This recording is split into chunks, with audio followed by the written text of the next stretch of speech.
কত মানুষকে দেখলাম রুহটা চলে গেছে, মানুষটা জিন্দা থেকে মৃত হয়ে গেছে।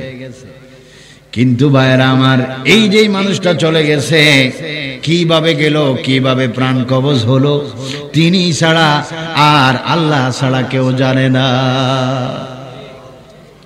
ভাইরা আমার, বাহারে শরিয়ত মুফতি ইমাম আমজাদ আলী রাদিয়াল্লাহু তাআলা আনহু, তিনি বাহারে শরিয়তের মধ্যে বলেন, তোমরা দেখো কত মানুষ লাশ হচ্ছে, কত মানুষ মরে যাচ্ছে, কত মানুষের মওত হচ্ছে।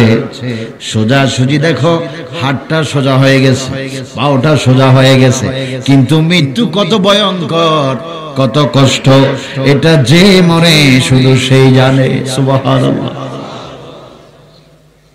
তিনি বলছেন, একটা মানুষের প্রাণ যখন বাহির করা হয়, সেই কষ্টের অনুমান নমুনার বয়ান দিচ্ছে। 70টা উট এক জায়গায় এনে যদি একত্রিত করে যদি দাঁড় করানো হয়, দাঁড় করানোর পর 70টা উটকে যদি জবা না করে, যদি উল্টা ভাবে চামড়াগুলা টেনে টেনে যদি 70টা উটকে যদি চামড়াগুলা ছিলে ফেলা হয়, ছিলে ফেলার পরে যদি 70টা উটের গায়ে যদি লবণ মরিচের ছিটকা দেওয়া হয়, লবণ মরিচের ছিটকা দিলে 70টা উট যত কষ্ট পাবে, তার চাইতে 70 গুণ বেশি কষ্ট হবে একটা মানুষের প্রাণ বাহির করতে। কত কষ্ট, কত কষ্ট, কত যন্ত্রণা। আল্লাহর নবী বলে, উম্মত, তোমার কোনো খবর নেই, তোমার কোনো ভয় নেই, তোমার কোনো চিন্তা নেই। উম্মত, ঈমান যদি তুমি ঠিক রাখো, নামাজ যদি তুমি ঠিক মতো পড়ো, আমল যদি ঠিক মতো করো, হালাল ভাবে জীবন যদি তুমি পরিচালনা করো, মা বাবার খেদমত যদি তুমি সুন্দর মতো পালন করো, আমল যদি তুমি ঠিক রাখো, আজরাইল তোমার প্রাণ বাহির করবে, তোমার মৌতের কোনো কষ্ট হবে না। জোরে বলুন সুবহানাল্লাহ।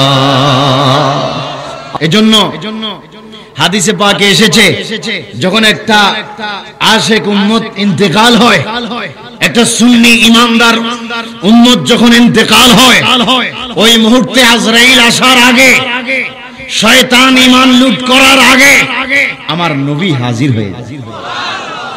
নবীকে দেখা মাত্র উম্মত মৌতের যন্ত্রণার কথা ভুলে যায়।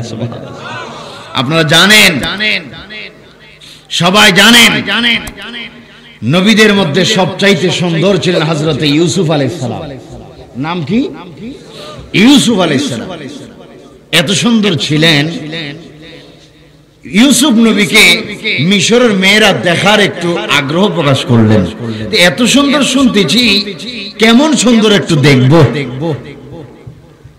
তখন রমণীদেরকে এক সিরিয়ালে বসালো, হাতের মধ্যে ছুরি এবং ফল দেওয়া হলো। বলছে, ইউসুফ নবী যখন যাবে, তোমরা ফল কাটা আরম্ভ করবে। যখন তিনি রওনা হলেন, যাচ্ছেন, মিশরের মেয়েরা যখন তাকালেন ইউসুফ নবীর দিকে, এই দিকে তাকিয়ে আছে, আর এই দিকে ফল কাটতে গিয়ে হাত টুকরা টুকরা হয়ে গেছে, আঙ্গুল টুকরা টুকরা হয়ে গেছে। আল্লাহু আকবার। তাদের কোনো কি নাই, খবর নেই। ইউসুফ নবীর রূপ দেখে এত দেওয়ানা হলো যে রূপে দেওয়ানা হয়ে পাগল হয়ে গেছে, এইদিকে যে হাত ক্ষত বিক্ষত হলো, তাদের কি নাই, খেয়াল নাই। অথচ যিনি নবীদের নবী, যিনি ইমামুল আম্বিয়া, আমার নবী, পসিনা মুবারক থেকে সমস্ত নবীকে আল্লাহ পাক তৈরি করেছে। তো ইউসুফ নবী যদি এত সুন্দর হয়, আমার নবী কত সুন্দর।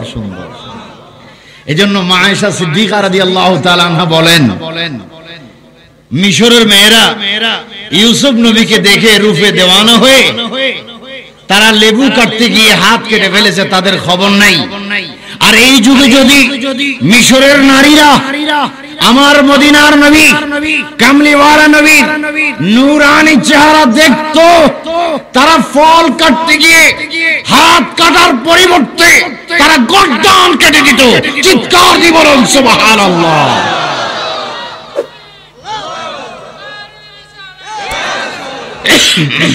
কারণ মায়েশা সিদ্দিকা বলছেন ওই রমণীগণ ইউসুফ নবীর রূপ থেকে এত দেওয়ানো হলো, হাত কাটলো, হুঁশ নাই, খবরও নাই।